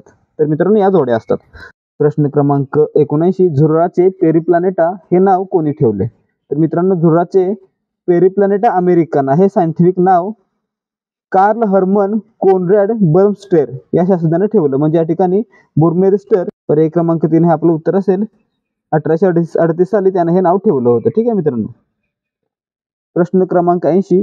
खालीलपैकी कोणता वनस्पती समूह सृष्टीतील उभयचर वनस्पती म्हणून ओळखला जातो? मित्रांनो उभयचर म्हणजे काय, पाण्यात आणि जमिनीवर दोन्ही ठिकाणी राहणाऱ्या वनस्पती. त्या कोणत्या आहेत, तर ब्रायोफाइट्स. यामध्ये पानं किंवा मुळं किंवा इतर गोष्टी नसतात, परंतु त्यांच्या आकाराच्या इतर अवयव असतात आणि ह्यांना काय म्हटलं जातं, ब्रायोफाइट म्हटलं जातं. म्हणजे या ठिकाणी पर्याय क्रमांक 2 आपलं उत्तर असेल. ब्रायोफाइट्स काय आहेत, ॲम्फिबियस आहेत, म्हणजेच उभयचर आहेत. प्रश्न क्रमांक 81, कीटकनाशके कीटकांना विषबाधा करताना त्यांच्या कोणत्या संस्थांना प्रभावित करतात? मित्रांनो, जेव्हा कीटकनाशक फवारलं जातं तेव्हा ते कीटकांच्या मज्जासंस्थेवर म्हणजेच नर्वस सिस्टमवर प्रभाव करतं. म्हणजे या ठिकाणी आपलं उत्तर काय असेल, पर्याय क्रमांक 2 मज्जासंस्था. प्रश्न क्रमांक 82, खालीलपैकी कोणते विधान किंवा विधाने वनस्पतींमधील अकार्बनिक पोषक घटकांबाबत सत्य आहेत? ए पहा, NS आणि Fe म्हणजे नायट्रोजन, सल्फर आणि फेरस हे मॅक्रोन्यूट्रिएंट्स आहेत. मित्रांनो बरोबर आहे, हे मॅक्रोन्यूट्रिएंट्स आहेत, म्हणजेच ए बरोबर आहे. यापैकी N म्हणजे नायट्रोजन प्रायमरी आहे, फेरस हा देखील प्रायमरी आहे आणि सल्फर हा सेकंडरी आणि टर्शरी मध्ये मोडतो. तर मित्रांनो या ठिकाणी पहा, बी विधान OCA आणि Mg म्हणजे ऑक्सिजन, कॅल्शियम आणि मॅग्नेशियम आहेत ते मायक्रोन्यूट्रिएंट्स आहेत. मित्रांनो हे देखील मॅक्रोन्यूट्रिएंट्स आहेत, मायक्रो नाही आहेत, म्हणजे या ठिकाणी बी चुकलेलं आहे. सी पहा, Cu, Zn आणि Mn हे आवश्यक पोषक तत्व आहेत. मित्रांनो झाडांना कार्बन, हायड्रोजन, ऑक्सिजन सोबत NPK, Cu, Zn, मॅग्नीज, त्याचबरोबर फेरस, निकेल, मॉलिब्डेनम ही आवश्यक पोषक तत्व आहेत, म्हणजे सी देखील बरोबर आहे. डी पहा, BMOCl हे अनावश्यक पोषक तत्व आहेत. मित्रांनो बोरॉन, मॉलिब्डेनम आणि क्लोरीन ही देखील आवश्यक पोषक तत्व आहेत, त्यामुळे डी चुकलेलं आहे. म्हणजे या ठिकाणी आपलं उत्तर काय असणार आहे, ए आणि सी ही दोन विधानं सत्य आहेत, म्हणजे पर्याय क्रमांक 3. प्रश्न क्रमांक 83, वेस्ट नाईल एनेफेलायटिस या रोगामध्ये टिंबटिंब सूज येते. हा रोग वेस्ट नाईल विषाणूमुळे होतो. प्रथमतः ह्या रोगाचे निदान नाईलच्या पश्चिमेकडील भागात टिंबटिंब झाले. आता मित्रांनो वेस्ट नाईल व्हायरस आहे तो युगांडा या भागामध्ये पसरलेला होता. म्हणजे या ठिकाणी युगांडामध्ये 1937 साली हे असणार आहे. मित्रांनो हा जो रोग आहे तो काय करतोय, तर मेंदूवर परिणाम करतोय, मेंदू आणि मज्जासंस्थेवर. ठीक आहे, आणि याचं निदान होतं ते सर्वात पहिल्यांदा युगांडामध्ये 1937 साली झालं. म्हणजे या ठिकाणी आपलं उत्तर काय असेल, पर्याय क्रमांक 1. प्रश्न क्रमांक 84, व्हाईट बटन मशरूमचे वैज्ञानिक जीवशास्त्रिक संबोधन टिंबटिंब असे आहे. मित्रांनो व्हाईट बटन मशरूमचं सायंटिफिक नेम काय आहे, ॲगॅरिकस बायोस्पोरस, म्हणजेच पर्याय क्रमांक 3 आपलं उत्तर असेल. तर मित्रांनो जगामध्ये जे मशरूमचं उत्पादन घेतलं जातं त्यापैकी 35 ते 45% उत्पादन हे फक्त या व्हाईट बटन मशरूमचं असतं, लक्षात ठेवा. प्रश्न क्रमांक 85, शरीरातील रक्तामध्ये पाण्याचा अंश सामान्यतः आढळणाऱ्या पातळीपेक्षा कमी झाल्यास टिंबटिंब संप्रेरक स्रवला जातो. आता मित्रांनो रक्तामध्ये जर पाण्याचा अंश कमी झाला तर काय केलं जातं, तर शरीरामध्ये व्हॅसोप्रोसिन नावाचं संप्रेरक स्रवलं जातं आणि ज्यामुळे काय होतं, तर आपल्या शरीरामध्ये म्हणजे किडनीमध्ये पाण्याचं पुनर्शोषण होतं आणि त्यामुळे हे संप्रेरक महत्त्वाचं मानलं जातं. म्हणजे पर्याय क्रमांक 3 आपलं उत्तर आहे. आणि त्यामुळे काय होतं मित्रांनो, पाण्याचं पुनर्शोषण झाल्यामुळे काय होतं, जे आपलं युरिन असतं, जी लघवी असते ती काय होते, जास्त डेन्स होते किंवा थिक होते. प्रश्न क्रमांक 86, जर अक्षरगट HJLN चा संकेत ILOR असा असेल तर त्याच तत्वाने BFHJ अक्षरगटासाठी कोणता पर्याय बरोबर असेल. आता मित्रांनो या ठिकाणी पहा काय केलेलं आहे, H नंतर I असतं, H अधिक 1 I, J नंतर J अधिक 2 L, ठीक आहे, L अधिक 3 O आणि N अधिक 4 R आहे. तर याप्रमाणे D अधिक 1 काय असणार आहे, E, F अधिक 2 GH, ठीक आहे, H आलं, H अधिक 3 काय होतं, H अधिक 3 K आणि J अधिक 4 काय होणार आहे, J अधिक 4 बरोबर KLMN म्हणजे N, EHKN हे आपलं उत्तर असणार आहे. या ठिकाणी प्रत्येक अक्षरामध्ये 1 2 3 4 या प्रमाणात वाढ होत जाणार आहे, म्हणजे पर्याय क्रमांक 2 आपलं उत्तर असणार आहे. प्रश्न क्रमांक 89, A, B, C व D या विद्यार्थ्यांकडे एकूण मिळून 30 पुस्तके आहेत. यातील एकाकडे 3 पुस्तके आहेत, दुसऱ्याकडे 6 पुस्तके आहेत, तिसऱ्याकडे 9 पुस्तके आहेत आणि चौथ्याकडे 12 पुस्तके आहेत. B कडे C पेक्षा कमी पुस्तके आहेत. मित्रांनो B कडे C पेक्षा कमी पुस्तके आहेत, D कडे A पेक्षा जास्त पुस्तके आहेत, म्हणजेच D कडे A पेक्षा जास्त पुस्तके आहेत आणि C कडे D पेक्षा कमी पुस्तके आहेत, म्हणजेच C कडे D पेक्षा कमी पुस्तके आहेत. हे जर सत्य असेल तर सत्य असतीलच असे नसणारी विधाने निवडा. आता मित्रांनो या ठिकाणी चुकीची विधाने ओळखायची आहेत, ठीक आहे, असा याचा अर्थ आहे. मग या ठिकाणी पाहूया, या ठिकाणी आपल्याला एवढं कळतं की D कडे सर्वाधिक पुस्तकं आहेत, म्हणजे किती आहेत, 12 पुस्तके आहेत. ठीक आहे, आपण या ठिकाणी लिहूया D बरोबर 12. मग या ठिकाणी B कडे सर्वात कमी असणार आहेत, कारण B हा सी पेक्षा कमी आहे, म्हणजेच डी कडे किती असतील, बी कडे किती असतील, 3 असतील. मग या ठिकाणी पहा, जर ए कडे किती असू शकतात, ए कडे किती असू शकतात, 9 किंवा 6 असू शकतात, आणि सी कडे किती असू शकतात, 9 किंवा 6 असू शकतात, आणि बी कडे 3. मग या ठिकाणी पहा, विधान ए आणि बी या दोघांकडे मिळून किमान 12 पुस्तके असणारच. मित्रांनो, ए कडे किती आहेत, ए कडे आहेत समजा 9 आणि बी कडे आहेत 3, तर 12 होत आहेत. ठीक आहे, परंतु ए कडे जर 6 असेल आणि बी कडे 3, म्हणजे किती होईल, 9 होतील. म्हणजे या ठिकाणी पहिलं विधान काय असणारच नाही, असू शकतात परंतु असणारच नाही, म्हणून विधान ए चुकलेलं आहे. बी पहा, डी आणि ई या दोघांकडे मिळून किमान 15 पुस्तके असणार आहे. मित्रांनो, डी कडे किती आहेत, 12, ए कडे किती 6 किंवा 9, 12 आणि 6 किती 18, आणि 12 आणि 9 किती 21. म्हणजे या ठिकाणी विधान बी बरोबर आहे. कमीत कमी 18 पुस्तकं तर असणारच आहेत, सॉरी कमीत कमी 15 पुस्तक, कमीत कमी 18 असणार आहे, त्यामुळे 15 पुस्तके असणार का, तर असणार. सी पहा, सी आणि डी या दोघांकडे मिळून किमान 18 पुस्तके असणार, बरोबर आहे मित्रांनो. डी बरोबर 12 आणि सी बरोबर किती 6 किंवा 9, म्हणजेच 18 किंवा 21. म्हणजे सी बरोबर. आणि डी पहा, सी आणि बी या दोघांकडे मिळून किमान 9 पुस्तके असणार, बरोबर आहे मित्रांनो. सी कडे जर 6 असतील तर बी कडे 3, किती झाली 9, आणि सी कडे जर 9 असेल तर बी कडे 3, किती झाली 12, म्हणजे कमीत कमी 9 पुस्तकं आहेत, म्हणजेच डी देखील बरोबर आहे. म्हणजे या ठिकाणी चुकीचं नसलेले विधान ओळखायचं होतं, म्हणून आपलं उत्तर काय असणार आहे, पर्याय क्रमांक 4, फक्त ए हे विधान चुकीचं आहे. प्रश्न क्रमांक 90, पुढील माहिती राज्यांचे क्षेत्रफळ व लोकसंख्या बाबतची आहे. या ठिकाणी पहा, राज्य, लोकसंख्या. तर या ठिकाणी प्रश्न काय आहे, सर्वात जास्त दाट लोकसंख्या असणारे राज्य कोणते. मग मित्रांनो, या ठिकाणी काय करायचं आहे, या ठिकाणी लाखामध्ये लोकसंख्या दिलेली आहे आणि क्षेत्रफळ दिलेलं आहे, आणि या ठिकाणी घनता कोणाची जास्त आहे ते ओळखायचं आहे. म्हणजे काय करायला लागेल, 16 लाख भागिले 80,000 किती होतं ते काढायचं, 10 लाख भागिले 50,000 ते काढायचं, 4 लाख भागिले 10,000 आणि 3 लाख भागिले 5,000 याप्रमाणे काढायचं. आणि त्याची ज्यामध्ये जी व्हॅल्यू सर्वाधिक असेल ते आपलं उत्तर असेल. म्हणजे या ठिकाणी पहा, 16 लाख भागिले 80,000 बरोबर किती 20 आलं. ठीक आहे, 10 लाख भागिले 50,000 20 आलं, 4 लाख भागिले 10,000 40 आलं, आणि 3 लाख भागिले 5,000 किती आलं 60 आलं. म्हणजे या ठिकाणी सर्वाधिक कोणाचा आहे, 60चा आहे, डीचा आहे. म्हणजे पर्याय क्रमांक 4 आपलं उत्तर असेल. डी या राज्यामध्ये लोकसंख्येची घनता सर्वात जास्त आहे किंवा सर्वात जास्त लोकसंख्या दाट आहे. प्रश्न क्रमांक 91, एक बांधकाम करण्यासाठी 10 समान वेगाने काम करणाऱ्या कामगारांची नेमणूक केली. दोन कामगारांनी दुसऱ्या दिवशी काम सोडले, दुसऱ्या दोघांनी तिसऱ्या दिवशी काम सोडले व हे काम असे संपेपर्यंत चालू राहिले. याच्या परिणामी काम संपायला 2 दिवस जास्त लागले. तर मित्रांनो, जर कामगारांनी सर्व दिवस काम केले असते तर काम करायला लागणारे दिवस निवडा. आता मित्रांनो, या ठिकाणी पहा, सर्वांची क्षमता समान आहे, म्हणजेच सुरुवातीला पहिल्या दिवशी त्यांनी किती काम केलं, जर एकाचं काम 1 मानलं तर सर्वांचं मिळून किती काम झालं, 10 झालं. दुसऱ्या दिवशी 2 सोडून गेले, किती झालं, 8 झालं. तिसऱ्या दिवशी आणखी 2 सोडून गेले, किती झाले, 6 झाले. चौथ्या दिवशी आणखी 2 सोडून गेले, किती झाले, 4 झाले.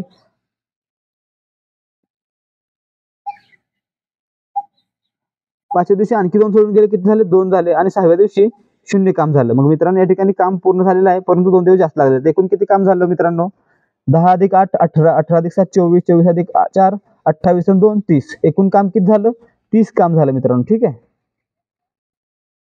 काम झालं 30.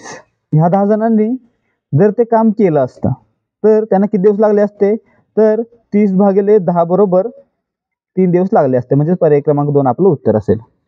प्रश्न क्रमांक 92, साखरेची किंमत 60% वाढली, घरात साखर किती टक्के कमी वापरावी म्हणजे खर्चात वाढ होणार नाही. मित्रांनो, या ठिकाणी पहा, साखरेची किंमत आधी होती 100, 60% वाढली म्हणजे 60 न वाढली, किती झाली 160. ठीक आहे, 160 झाली. आता मित्रांनो, आता आपल्याला काय करायचं, बचत करायची आहे. म्हणजेच पुन्हा आपल्याला साखर 100 रुपयांनाच घ्यायची आहे. म्हणजेच आपल्याला किती रुपये बचत करायला लागणार आहे, 60 रुपये बचत करायला लागणार आहे. म्हणजेच 60 भागिले 160, हे 60 हे 160चं किती टक्के आहेत ते काढायला लागणार आहे. म्हणजे 60 भागिले 160 गुणिले 100 केल्यानंतर आपल्याला काय मिळेल, हे 60 रुपये बचत ही 160 रुपये किमतीचे किती टक्के आहे ते काढायला लागणार आहे. म्हणजेच 60 भागिले 160 गुणिले 100, शून्याला शून्य गेला, म्हणजेच 600 भागिले 16, 600 भागिले 16 बरोबर किती 37.37. म्हणजेच पर्याय क्रमांक 3 आपलं उत्तर असेल. साखरेमध्ये 37.5% इतकी बचत करावी लागेल. प्रश्न क्रमांक 93, दिलेली माहिती अभ्यासा. ए बी सी डी आणि ई या व्यक्ती बागेतील बाकांवर उत्तरेकडे तोंड करून बसलेले आहेत. बी ही डीच्या उजवीकडे 40 मीटर अंतरावर आहे. मित्रांनो, ही बी व्यक्ती आहे ती डी व्यक्तीच्या उजवीकडे 40 मीटर अंतरावर आहे. ए ही बीच्या दक्षिणेला 60 मीटर अंतरावर आहे. ही ए बीच्या दक्षिणेकडे 60 मीटर अंतरावर आहे. सी ही डीच्या पश्चिमेला 50 मीटर अंतरावर आहे. मित्रांनो, तोंड उत्तरेला आहे आणि पश्चिमेला 50 मीटर अंतरावर, म्हणजे सी इकडे आहे 50 मीटर अंतरावर, आणि ई ही एच्या उत्तरेला 70 मीटर अंतरावर आहे, म्हणजे ए ही म्हणजे या ठिकाणी ई ही एच्या उत्तरेला 70 मीटर अंतरावर आहे, म्हणजे बी पासून 10 मीटर अंतरावर आहे. सी आणि ई च्या दरम्यान कमीत कमी अंदाजे अंतराचे मीटरमध्ये सर्वात उचित वर्णन करणारा पर्याय निवडा. आता मित्रांनो या ठिकाणी पहा, काटकोनात व्यक्ती बसलेले आहेत, म्हणजे या ठिकाणी पायथागोरस प्रमेय वापरूया. ही बाजू आली 90, ही बाजू आली 10. यावरून आपल्याला सी आणि ई मधील अंतर काढता येते. म्हणजे या ठिकाणी पहा, पायथागोरसचे प्रमेय वापरा. पायथागोरस प्रमेय काय आहे? कर्णाचा वर्ग बरोबर पहिली बाजू वर्ग अधिक दुसरी बाजू वर्ग, म्हणजेच कर्ण वर्ग बरोबर पहिली बाजू किती आहे 90चा वर्ग अधिक दुसरी बाजू 10चा वर्ग, म्हणजेच 90चा वर्ग किती येतं मित्रांनो 8100 अधिक 10चा वर्ग 100, म्हणजेच 8200. आणि मित्रांनो 8200चं वर्गमूळ काढलं तर ते किती येतं 90.55. ठीक आहे, 90.55 येतं. म्हणजे काय आहे ते 90 मीटरपेक्षा जास्त आहे, परंतु 91 मीटरपेक्षा कमी आहे, म्हणजेच पर्याय क्रमांक 3 आपलं उत्तर असेल. प्रश्न क्रमांक 94 विसंगत. मित्रांनो हा प्रश्न आयोगाने रद्द केला होता. प्रश्न क्रमांक 95, पुढील दिलेल्या 3 रंगांच्या हिरव्या, निळा व लाल खड्यांच्या क्रमिक माळा आहेत. जर पहिला व शेवटचा खडा शेजारी ठेवले तर यातील कोणत्या 2 माळा समान होतील?